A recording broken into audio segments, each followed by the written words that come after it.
Serviteur public, nous vous invitons à prendre place confortablement et à fermer la sonnerie de votre téléphone cellulaire. En cas d'incident, veuillez repérer les sorties de secours les plus près de vous. Bon divertissement. 1, 2, 1, 2. OK, c'est bon, on peut y aller. Sophie Durocher. Elle met en scène les arts, la culture et la société. Une représentation pas comme les autres. Sophie Durocher. Bonjour tout le monde, j'espère que vous allez bien. Écoutez, je ne sais pas si vous avez suivi au cours des dernières heures, évidemment, cette rencontre cruciale entre le premier ministre du Canada et le président américain. C'est drôle d'ailleurs parce que, bonjour Cybèle Olivier. Salut Sophie. De plus en plus dans le vocabulaire, les gens vont même pas dire le président des États-Unis, Donald Trump, le président américain. Les gens vont juste dire le président. Comme si c'était déjà fait, comme si on était déjà le 51e État. Ça m'énerve tellement, tu peux pas savoir comment. Attends, je suis pas sûre de comprendre. Ben, mettons, les gens vont dire une rencontre avec le président. Puis tout ça, ben, c'est parce que, comme on prend pour acquis, parce qu'on sait que de toute façon, si on parle du président, on parle de Donald Trump. Comme si on faisait déjà partie des États-Unis. Ah ouais, moi, j'ai pas l'impression que ça veut dire qu'on fait déjà partie des États-Unis, plus que c'est comme, lui, je trouve qu'il s'auto-proclame presque comme s'il était le président le plus important de la planète. Moi, c'est ça que j'entends directement. Là. On n'a même plus besoin de dire de quel pays tellement qu'il est important. Mais moi, ça m'a pas apparu comme étant ça. Mais en même temps, lui, il dit tellement lui-même que peut-être que tu as vu quelque chose qui s'en vient beaucoup plus vite que qu'est-ce que je pense. Comme disait l'autre, je me les sers moi-même avec assez de verve, mais je ne permets pas que d'autres me les servent. Ça, c'est Cyrano de Bergerac. Mais la raison pour laquelle on parle du président Trump et de ses velléités, évidemment, d'annexer le Canada comme étant son 51e État, la raison pour laquelle on en parle, c'est que c'est nos collègues du Journal de Montréal qui ont ressorti ça. C'est le fait qu'en 2008, lors d'un spectacle des Parlementeries, Guy Nantel avait fait des blagues là-dessus. Et Guy Nantel nous rappelle aussi que même dans son livre, le livre Offensant, il a tout un chapitre sur ça. Là, on s'est dit, ben là, on va appeler Guy, puis on va en parler avec lui. Bonjour Guy Nantel. Bonjour Sophie et bonjour Cybèle. Bonjour. Guy, c'est absolument hilarant. Toi, évidemment, depuis plusieurs semaines où Donald Trump parle du Canada comme étant le 51e État, toi, tu dois rire dans ta barbe, même si tu n'en as pas? Oui, écoute, d'entrée de jeu, je veux juste te dire une chose, Sophie, je t'écoutais parler et je suis d'accord avec toi, j'ai remarqué la même affaire. L'affaire des gens qui parlent du président, tout le monde sans nommer président des États-Unis, là. J'ai eu le même constat il y a pas longtemps. J'ai dit, écoute, ils vont-tu dire président des États-Unis? C'est rendu le président comme si c'est le président du monde, tu sais. Alors ça, c'est un indice parmi tant d'autres qui me laisse croire que oui, on a une forme de colonisation culturelle puis quasiment intellectuelle sur le fait que on a toujours cette espèce de complexe d'infériorité par rapport aux États-Unis, comme si on n'était pas deux nations d'égal à égal. Quand je dis d'égal à égal, c'est pas en termes de pouvoir économique ou militaire ou quoi que ce soit, mais c'est-à-dire deux personnes, un peu comme on le voit dans notre société au niveau individuel. C'est-à-dire que tu sois président de la plus grosse compagnie ou sans-abri, on n'arrête pas de dire que les humains se valent et que c'est deux personnes qui méritent d'avoir la même dignité, mais ça devrait être la même chose au niveau des relations entre les États, mais on sait très bien que les États, ils se comportent souvent comme des voyous, et si les humains commettaient les mêmes fautes que les États, écoute, ils seraient tous en prison. Mais c'est un très bon point que tu soulèves, et pour revenir à cette idée-là, que, en effet, notre vocabulaire est teinté.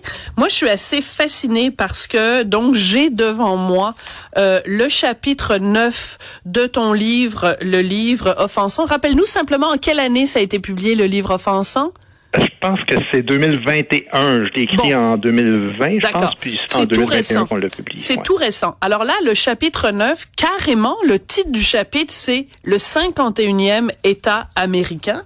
Et je trouve ça fascinant. Je l'ai relu au complet grâce à Hugo qui me l'a fait imprimer. C'est juste parce que je l'ai à la maison, ton livre, mais on est en déménagement, il est dans une boîte quelque part. Je veux juste que tu sois rassuré. J'ai adoré ton livre. Je trouve que c'est un livre percutant. Donc, correct. Je l'ai gardé, je l'ai pas envoyé. Je l'ai pas vendu à l'échange, là, je te promets. Tu peux le vendre si tu veux. Non. Je veux pas, de toute façon, personne va vouloir l'acheter. Sur le plateau, personne ne va vouloir l'acheter. OK, revenons à ton livre. Page 226, tu dis « Pourquoi les Québécois s'approprient-ils les comportements des Américains comme s'ils vivaient aux États-Unis? Pourquoi, depuis quelques années, de nombreux Québécois assimilent-ils la réalité de nos voisins du Sud à la nôtre? » Et tu dis « On s'américanise de plus en plus dans notre façon d'aborder nos rapports sociaux. » C'est tellement vrai, et donc c'était déjà vrai en 2021-2020. Ben, c'est-à-dire que ça a été écrit, ce chapitre-là, à peu près au même moment que les événements de George Floyd. Oui. Et moi, je me souviens très bien là que dans les bulletins de nouvelles, ils invitaient des gens, là, des pseudo-experts, et la question, là, la mise au jeu des questions de débat, c'était que se passe-t-il avec notre société? Que se passe-t-il avec notre police? Puis là, j'étais comme, mais de quoi on parle? C'est-à-dire que c'est deux États différents avec deux histoires, mais totalement différentes. Tu demandes à la majorité des Noirs ici au Québec, tu sais, tes ancêtres, comment ils sont arrivés ici? Ils vont tous te dire, ou à peu près, que c'est des gens qui ont immigré pour améliorer leur vie et qui l'ont fait en collaboration avec le peuple qui était sur place, qui a investi des sommes pour l'intégration, pour l'immigration. Alors que tu demandes la même question aux États-Unis, ils vont te dire, ben, c'est parce que c'est des gens qui ont été kidnappés du continent africain puis qui ont servi d'esclaves. Et moi, je suis un descendant de ces gens-là. Et donc, ça fait en sorte que toute l'histoire qui en découle, c'est ça. Ça, c'est un événement parmi tant d'autres, mais je veux dire, sans arrêt, on a tendance à quand il se passe quelque chose aux États-Unis, à faire quelque chose qu'on ne fait pas avec aucun autre peuple, même pas la France. Oui. C'est-à-dire, quand il se passe quelque chose d'important en France, on considère que c'est une nouvelle internationale, on considère pas que c'est quelque chose de domestique, que ça se passe chez nous, mais quand il se passe un truc aux États-Unis, c'est vraiment comme si c'était pas juste notre voisin, c'était comme si c'était chez nous. Et puis, je trouve que, encore une fois, c'est une vision très, très colonisée de la part des Québécois canadiens. Là, je sais pas trop lequel des deux.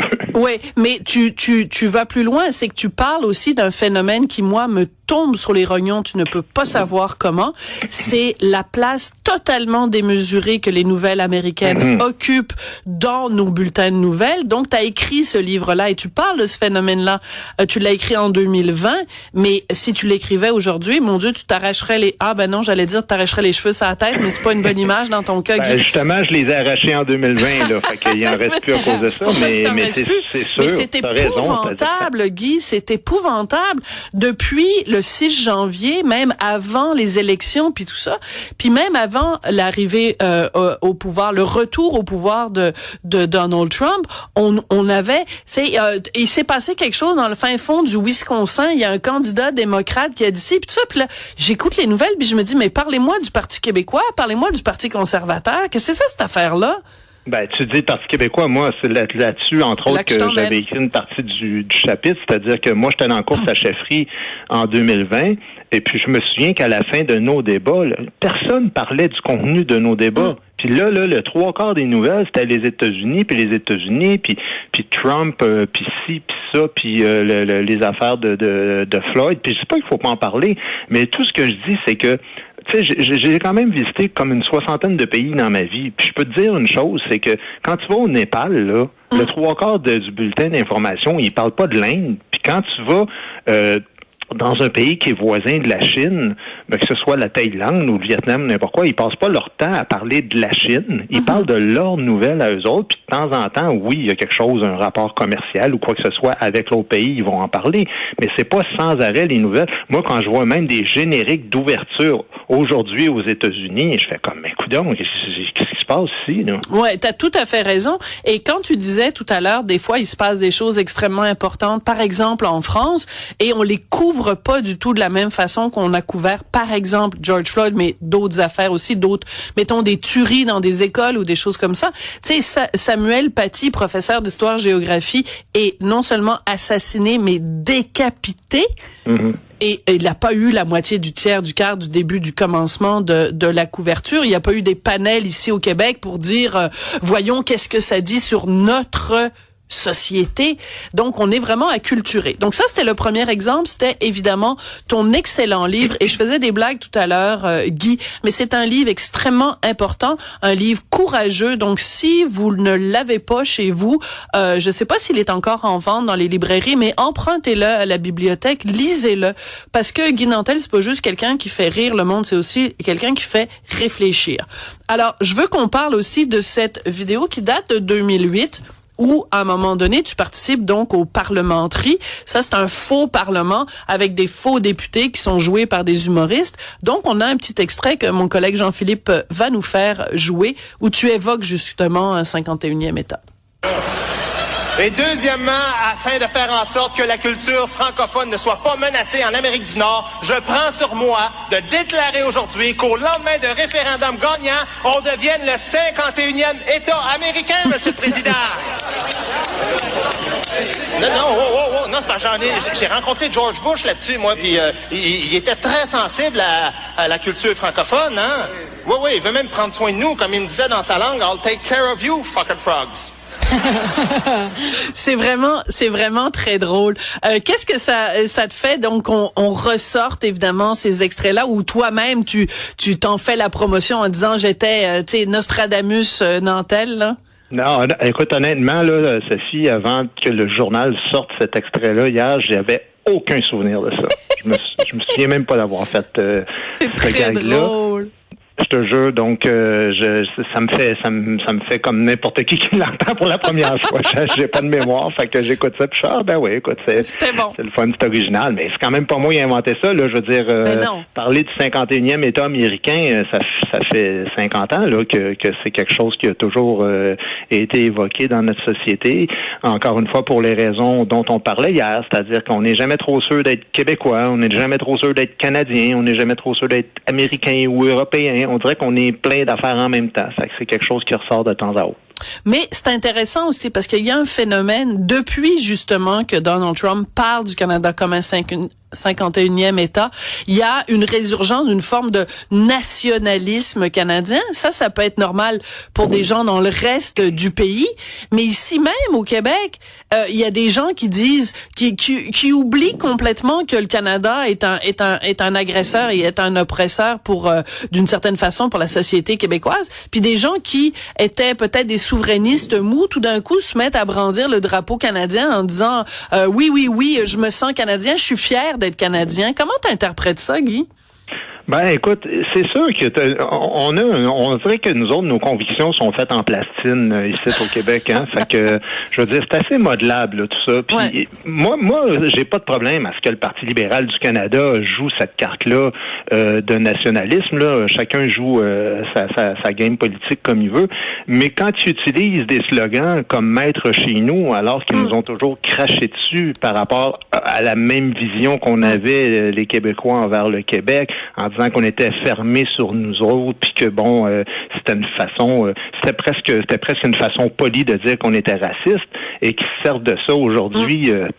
60 ans plus tard, c'est quand même le bout du bout. Je trouve ça assez ironique de les voir dire maître chez nous ici au Canada. T'sais. Tout à fait. C'est à nous ce slogan-là. D'ailleurs, je me souviens bien, c'était Jean Lesage qui l'avait utilisé, et c'était très fort pour nous. C'est une phrase qui vient nous chercher cette phrase-là. Écoute, j'ai écouté donc l'extrait des parlementeries, puis il faut absolument que je fasse réécouter ça. J'espère que je te mets pas dans la chenoute en faisant jouer ça. C'est un petit peu plus loin quand tu joues le rôle donc d'un député. Écoute, tu parles de l'immigration, puis tu parles de dans un Québec indépendant, comment on ferait en sorte pour que les immigrants, les nouveaux arrivants se sentent chez eux au Québec. On écoute ça. Hein, on va enseigner aux Sikhs qui arrivent avec leurs couteaux ici en avant qu'au Québec, les couteaux, c'est dans le dos qu'on s'éplante. Puis les musulmans là, qui veulent marier 3-4 femmes, on va les envoyer au lac Saint-Jean. Là-bas, il y a 7 femmes pour un homme, ils ne créeront pas ça. Ils sont pas toutes cute, mais un coup voilé. Hein? Excuse-moi, ils sont pas toutes cute. Hey, on salue les gens du lac Saint-Jean. Guy Nantel vous aime quand même. Ah, j'ai pas souvenir, je vous dis, c'est pas moi qui parle. C'est un autre, C'est l'ancien Guy. C'est l'ancien Guy. C'est l'ancien Guy, ouais, c'est ça. Donc, c'est tout ce que tu as à dire sur le sujet, Guy? Non, au contraire, je trouve le gag très bon, puis j'ai quelque chose sur le racisme dans mon prochain show, fait que je vais peut-être récupérer ce gag-là. J'ai fait juste une fois au parlementerie, fait que c'est un gag qui est pas tellement usé. Puis surtout, tu feras pas un Gad Elmaleh de toi-même, puisque tu te plagieras toi-même. Ça, on a le droit de le faire. On a le droit, oui, tout le monde, tous les humoristes font ça. Absolument. Guy, c'est toujours un plaisir de te parler. J'aime bien parce que, tu sais, moi, j'ai une feuille de route pour animer. Puis là, c'est marqué Guy Nantel, humoriste et auteur. Tu sais, d'un coup que je l'oublierais. Merci beaucoup. Merci, heureusement, qu'ils mettent des deux. Oui, non, c'est sûr. Je serais fort étonné que tu oublies. Auteur peut-être, mais humoriste, ça m'étonnerait. T'es là à chaque spectacle pour parler en bien de moi et je t'en remercie beaucoup. Non, et de tes plats de pâtes aussi qui sont excellents. Mais non, j'oublierai jamais que t'es auteur, Guy, parce que je te le dis et je te le redis, c'est pas ton seul livre, évidemment, le livre Enfançant, mais t'es quelqu'un qui réfléchit sur la société québécoise par le biais de livres, et je pense que même c'est dans ce livre-là où tu nous rends hommage à Richard et moi. Alors ça ne peut qu'être un bon livre, évidemment, et j'encourage tout le monde à le lire. Merci beaucoup, Guy. Merci à vous deux. Bonne journée. À vous deux? Ah, moi ici belle. OK, d'accord. Oui, t'as quelqu'un avec toi, oublie pas. Non, je pensais que tu parlais de Martineau. Je disais, coudonc. À vous trois, Richard aussi. Bon, et Hugo, est-ce que tu lui dis merci, Hugo? Hugo aussi. Puis J'Philippe Leroux, lui, il n'existe pas. De Cube, tiens. Ses auditeurs.